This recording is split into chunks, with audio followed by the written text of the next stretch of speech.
चलिए आज हम लोग देखते हैं ज्योग्राफी का सेट 3। इसमें पहला क्वेश्चन जो दिया हुआ है कह रहा है कि भारत में निम्नलिखित प्रवास धाराओं में प्रमुख है। याद रखिएगा, ग्रामीण से नगर यानी गांव के लोग जो है वो शहर में जाते हैं, रूरल टू अर्बन, इनको याद रखिएगा। फूल के कृषि को क्या कहते हैं? तो याद रखिएगा फ्लोरिकल्चर। क्या याद रखिएगा? फ्लोरिकल्चर। निम्नलिखित में कौन सा नगर नदी के तट पर स्थित नहीं है? तो याद रखिएगा भोपाल। कौन सा नहीं है? भोपाल नहीं है। अगला क्वेश्चन हम लोग देखते हैं, कह रहा है कि दक्षिण अमेरिका के शीतोष्ण घास के क्षेत्र को क्या कहते हैं? तो इन्हें याद रखिएगा पम्पास। क्या कहते हैं? पम्पास। विश्व का सबसे अधिक कपास उत्पादक देश है? तो नंबर 1 स्थान है चीन का, और दूसरी का स्थान किसका है? भारत का। याद रखिएगा चीन और भारत, कपास अधिक होता है। भारत भी सबसे अधिक कपास का उत्पादक करता है। फिर कह रहा है निम्नलिखित नगरों में कौन सा भारत का पीटर्सबर्ग वर्ग कहलाता है? तो याद रखिएगा जमशेदपुर। क्या याद रखिएगा? जमशेदपुर। क्या याद रखिएगा? जमशेदपुर। अगला क्वेश्चन हम लोग देखते हैं 7 नंबर, कह रहा है कि निम्नलिखित में किस क्षेत्र में एस्किमो संबंधित है? तो याद रखिएगा अलास्का। क्या है? अलास्का में। भारत के निम्नलिखित बंदरगाहों में कौन सा उड़ीसा तट पर अवस्थित है? तो याद रखिएगा प्रायद्वीप। कौन सा? प्रायद्वीप। इनको याद रखिएगा। 9 नंबर क्वेश्चन में दिया हुआ कह रहा है कि निम्नलिखित में किस देश की जनसंख्या सबसे अधिक है? इसमें ऑप्शन देखना है। इसमें ऑप्शन में सबसे अधिक जो जनसंख्या है यूएसए की, यूनाइटेड स्टेट ऑफ अमेरिका। अगर विश्व में पूछेगा किसकी है तो याद रखिएगा चीन की, और दूसरी का स्थान है भारत की। यानी पहला स्थान चीन, दूसरी का स्थान भारत की, और इसमें जो ऑप्शन दिया है उनको याद रखिएगा अमेरिका, यूएसए।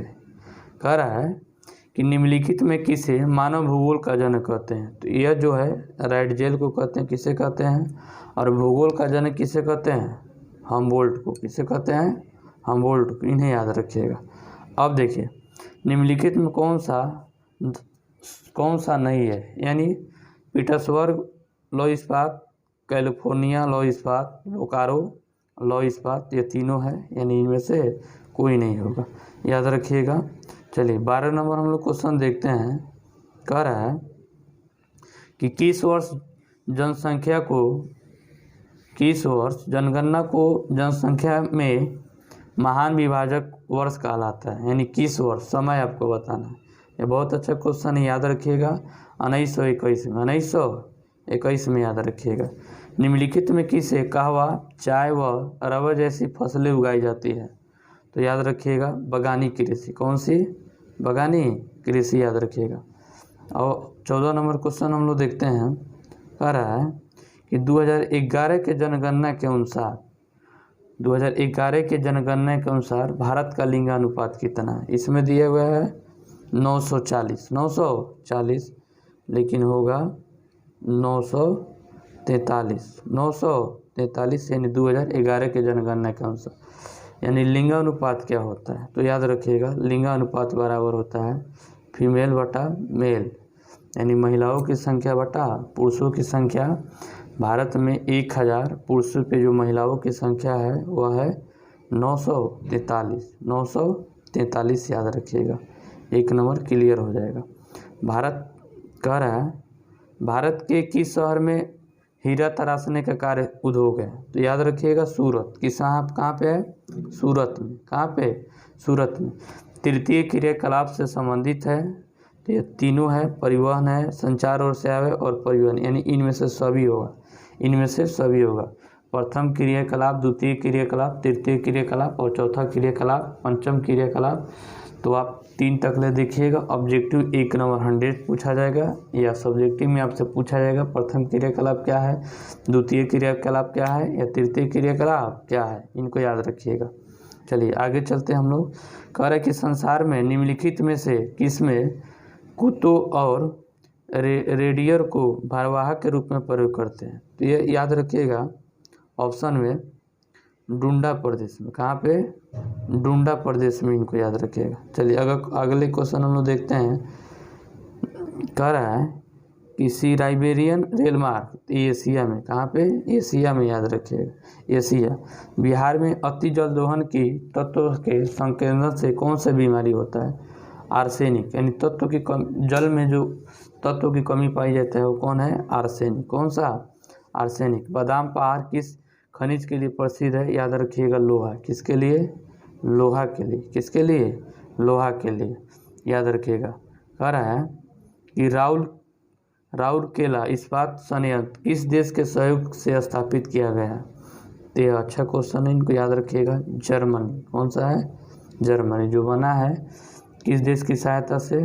तो जर्मनी से। किस देश की सहायता से? जर्मनी से, इनको याद रखिएगा। कह रहा है कि भील जनजाति समुदाय निवासी है, कहाँ पे?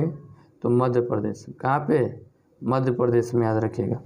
उत्तर दक्षिण गलियारा जोड़ता है, तो याद रखिएगा श्रीनगर से कन्याकुमारी। श्रीनगर से कन्याकुमारी। भारत का नक्शा जो इस तरह अब देखते हैं तो यह है नॉर्थ और यह है क्या है? साउथ है।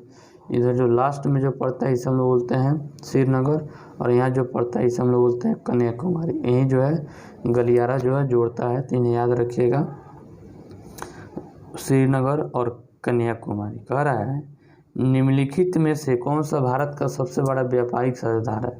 तो सबसे बड़ा जो व्यापारिक साझेदार है वो अमेरिका है। कौन है? United state. ध्वनि प्रदूषण का माप किससे किया जाता है? तो डेसीबल से। किससे किया जाता है?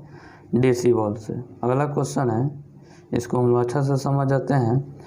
कह रहा है कि WTO का अर्थ क्या है? WTO का अर्थ क्या है? तो world trade organisation. World trade organisation, इसका हिंदी होता है विश्व व्यापार संगठन। विश्व व्यापार संगठन। ग्रैंड ट्रंक सड़क के अंतर्गत कौन कौन से आते हैं? तो ये NH1 होते हैं, नेशनल हाईवे 1, नेशनल हाईवे 2, यानी दोनों आ जाते हैं। इन्हें याद रखिएगा।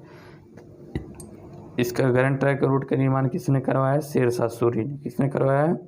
शेरशाह सूरी ने। निम्नलिखित में कौन सा पतन जो पूर्वी तट पे स्थित है? तो इन्हें याद रखिएगा, चेन्नई। क्या याद रखिएगा? चेन्नई याद रखिएगा। अब सुनिए, यह 28 को ज्योग्राफी का ऑब्जेक्टिव हो गया। सेट 1, सेट 2, सेट 3 कंप्लीट हो गया। आप लोग से रिक्वेस्ट है इस चैनल को लाइक करें, शेयर करें और कमेंट करें, और इसको पढ़ने से पहले एक कॉपी ले ले, क्वेश्चन को लिख ले और इसका आंसर लिखे। 5 बार पढ़िएगा, अपने आप आपको याद हो जाएगा। चलिए, गुड बाय।